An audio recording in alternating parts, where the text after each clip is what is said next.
2월 15일 월요일 새벽, 오늘 말씀의 제목은 인격적인 청결에 의한 비전입니다. 말씀은 마태복음 5장 8절의 말씀입니다. 마음이 청결한 자는 복이 있나니 그들이 하나님을 볼 것임이요. 청결이라는 것은 순진함만을 말하는 것이 아니라 그 이상을 말합니다. 청결은 하나님과 영적으로 한 마음을 유지할 때 나오는 결과입니다. 우리는 청결함에 있어서 자라나야 합니다. 하나님과의 삶은 바른 삶이어야 하며 비록 이런저런 일로 외면은 더럽혀지더라도 그 내면의 정결함은 흠이 없어야 합니다.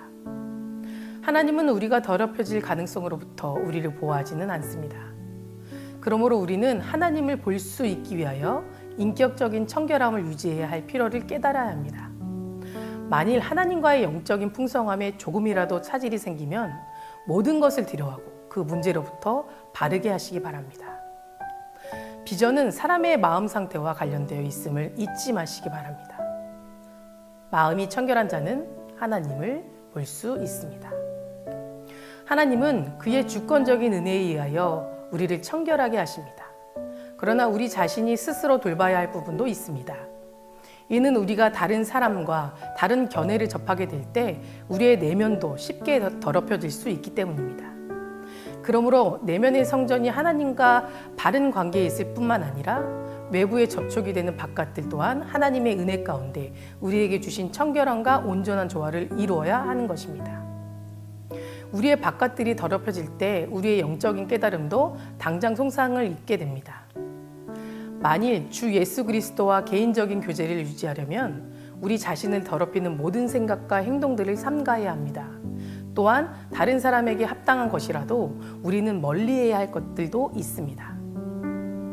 대인관계 속에서 개인의 청결함을 유지하는 실질적인 방안은 자신에게 이렇게 말해보는 겁니다. 그 사람들과의 관계는 오직 그리스도 안에서만 온전할 수 있다. 그 친구와 그 친척들도 관계도 오직 그리스도 안에서만 온전할 수 있다. 오늘 말씀 묵상에 마음이 청결한 자는 복이 있나니라고 되어 있습니다. 청결하다는 것은 흠이 없고 깨끗한, 더럽혀지지 않는 순수한이라는 뜻입니다. 마음이 청결하다는 것은 외적인 더럽힘이 아니라 내적인 것임을 알 수 있습니다. 이렇듯 어린아이와 같은 천진한 마음으로 악에서 떠나 죄를 멀리하고 하나님을 바라보는 사람입니다. 얼마 전 인터넷을 통해 한 뉴스를 읽었습니다. 내용인즉 배달 대행을 하는 분이 족발을 들고 고객의 집을 찾아갔는데 아무리 배를 눌러도 반응이 없었고 여러 번 정도 전화를 했을 때 고객이 전화를 받았다고 합니다. 그리고는 지금 집에 없으니 친구 집으로 배달을 해달라고 하더랍니다. 그래서 추가 배달 요금이 부과된다고 안내를 했고 그럼 도로 가시라는 말만 듣고 또 전화를 끊어버렸다고 합니다. 배달기사는 음식을 버릴 수 없었기 때문에 다시 고객에게 전화를 걸어 그럼 배달요금 차액분만 준비해달라고 요청을 했다고 합니다.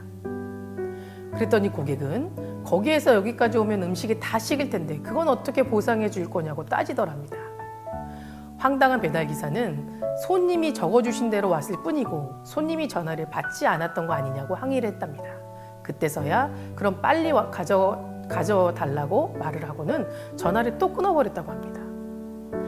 배달기사가 변경된 주소지에 도착해 배를 누르니 우유통에 안에 2,000원이 있으니까 가자고 하라고 음식은 문 앞에 두라고 또 전화를 끊더랍니다. 그때 배달기사는 자신이 처해 있는 상황에 현타가 왔다고 합니다. 그런데 하필 그때 가게 사장이 배달이 왜 이렇게 늦냐고 전화를 받았다고 합니다. 복받치는 울음을 참고 상황 설명을 하니 그 가게 사장은 수고했다고 오늘 고생 많았다며 배달비를 2번 빼가라고 했다랍니다. 배달기사는 모든 일을 마치고 밤 11시가 되어 퇴근을 하려는데 가게 사장으로부터 또 한 통의 전화를 받았습니다. 가게를 잠깐 들려달라는 말이었습니다. 아, 또 한 소리 듣겠구나 하는 생각에 무거운 마음으로 가게에 도착을 했는데 가게 사장이 족발과 막국수까지 포장을 해주면서 힘내라고 오늘 너무 고생했다고 애썼다고 말해주더랍니다. 그때서야 참았던 울음이 터지고 펑펑 울었다고 합니다. 그 모습을 본 가게 사장이 웃으면서 괜찮다고 안아주며 위로해줬다는 내용이었습니다. 저는 이 뉴스를 보면서 나는 과연 어떤 삶을 살고 있지 생각해보게 되었습니다. 우리 집 현관문에는 일산 신강교회라는 이름이 붙어 있습니다. 누가 봐도 교회 다니는 사람의 집입니다.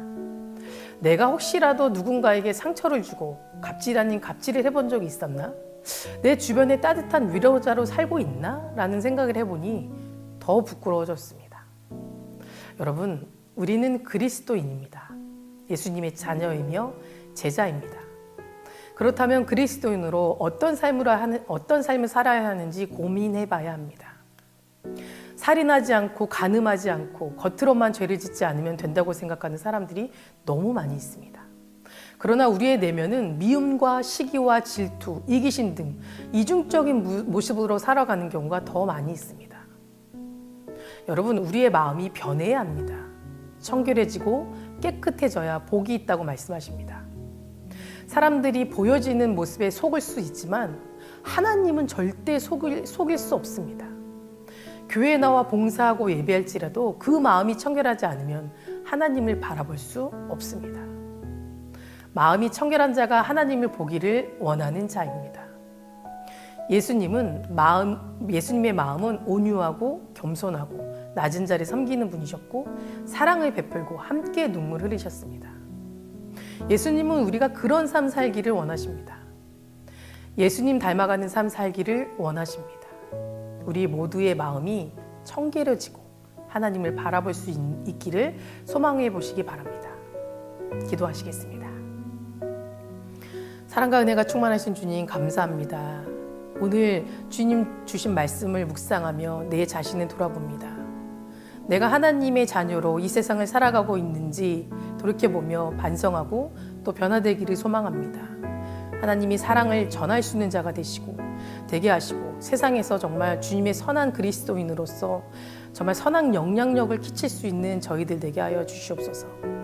남들에게 정말 하나님의 사랑을 전할 수 있는 오늘 하루 되기를 간절히 소망하며 예수 그리스도 이름으로 기도드립니다. 아멘.